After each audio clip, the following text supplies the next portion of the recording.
When we're just starting out or starting back to training, it's so easy to jump in and do moves we haven't yet earned that we're not yet ready for. But doing this can not only make us sore, it can also lead to injuries and aches and pains. As stinky as it is to sometimes have to go back to basics, we need to regress to progress and master those fundamental movement patterns first. We need to make sure we're doing everything we can to build our mind-body connection so we aren't just going through the motions with moves, but actually using the correct muscles to power the movements. This will not only help us rebuild faster, but can even help us build up stronger.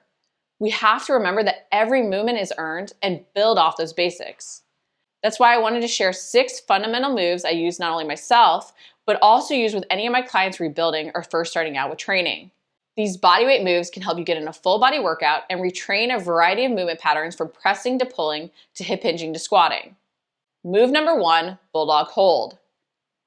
This move looks so simple, but it's more challenging than we actually give it credit for. It's a great way to vary our plank work and improve our shoulder, hip, and knee stability. Not only will this move work your arms, shoulders, and abs, but you'll also feel those quads burning. It's a great way to strengthen your quads if you can't perform active knee flexion.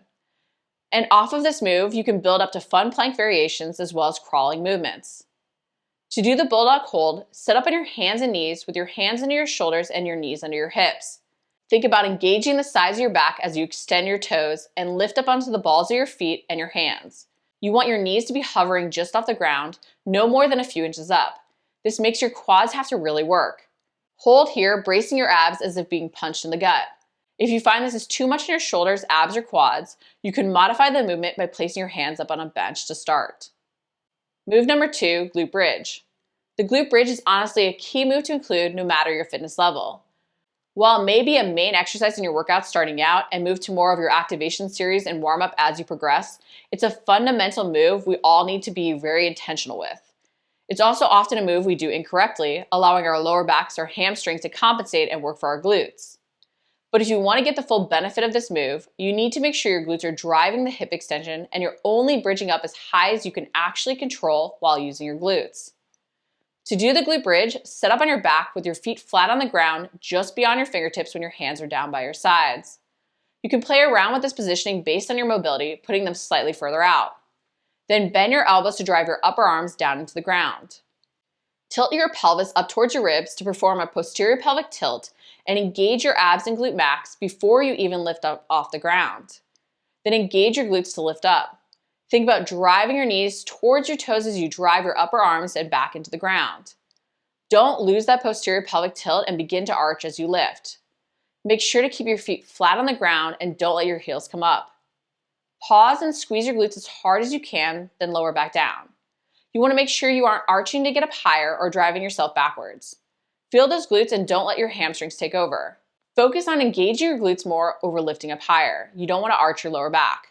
To progress the move, you can move to a unilateral bridge when ready, or even increase the range of motion by placing your feet up on a box or bench. If you struggle to engage your glutes with this bodyweight variation, you can try a frog bridge. The external rotation of your hips can help you better engage your glutes. Move number 3, inverted rows. Learning to properly engage your back as you're getting back into working out is key. Too often we let our biceps do the work, pulling with our arms, or end up with neck or shoulder aches and pains because we don't have proper scapular control.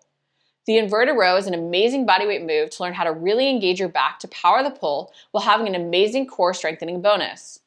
Just make sure as you do this row and any other rowing movements that you're focused on not only pulling with your arms, but actually pulling with your back. You want to pull the weight or handles towards you, making sure that you're moving your shoulder blades towards your spine so your back is truly working.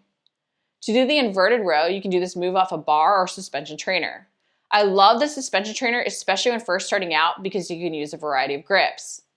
Using the suspension trainer, hold a handle in each hand with a neutral grip to start or your palms facing in. Walk your feet forward as you lean back. The closer to parallel to the ground you get, the harder the move will be. Flex your feet, pulling your toes up towards your shins as you squeeze your glutes and brace your abs. You want to think about this as a plank and create tension from your feet up. With your arms straight, make sure to unshrug your shoulders. Draw your shoulder blades towards your spine as you pull your chest towards the handles. You want that initial movement to come from beginning to move your shoulder blades. Roll your chest up towards the handles, but don't try and pull so far you start to round forward just to increase the range of motion. Stop when you pull your shoulder blades as close to your spine as you can. Pause to feel your back, then control the lower back down and full arm extension. Based on your scapular control, you can round out a bit at the bottom and protract those shoulder blades. But if you're just starting out, you may not want to fully disengage your back. Make sure not to shrug as you pull. Move number 4, split squats. The squat is a fundamental knee-dominant movement pattern, but it's also one we often struggle to control and perform correctly through a full range of motion. That's why when first starting back, the split squat is a great unilateral option that will not only strengthen your legs, but also help you improve your hip mobility and stability. It's a great way to also make sure you're addressing any imbalances and not letting your stronger side take over and perpetuate any issues or pain. Based on your mobility, you can choose to start this move from the ground or with your knee up on a block. Setting up at the bottom of this move is a great way to use this to stretch your hips while truly learning how to control the movement and full range of motion. Set up kneeling on the block or ground with your front ankle under your knee and your back knee under your hip, with your toes extended so you're on the ball of your back foot. Really press the ball of your back foot down into the ground as you squeeze that back glute to extend your hip. Push through the ball of that back foot and your entire front foot to drive up to standing. Keep your weight centered as you drive up.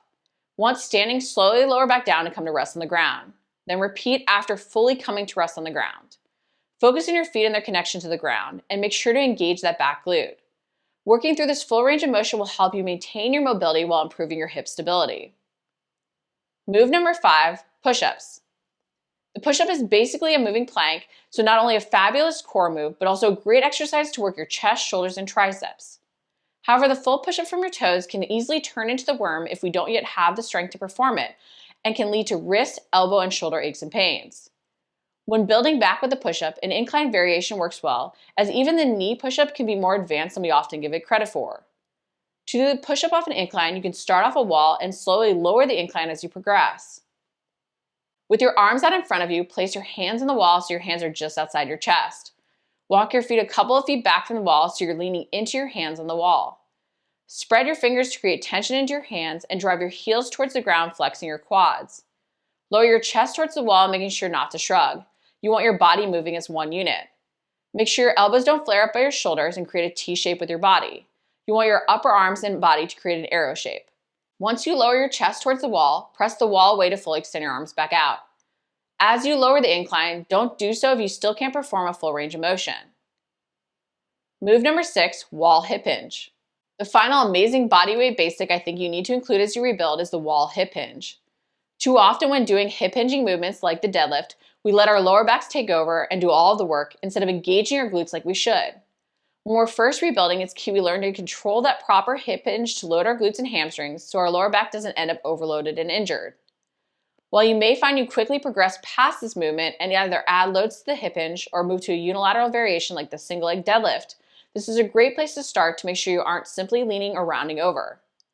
To do the wall hip hinge, stand about 6 inches to a foot from the wall with your back to the wall and your feet about hip width apart.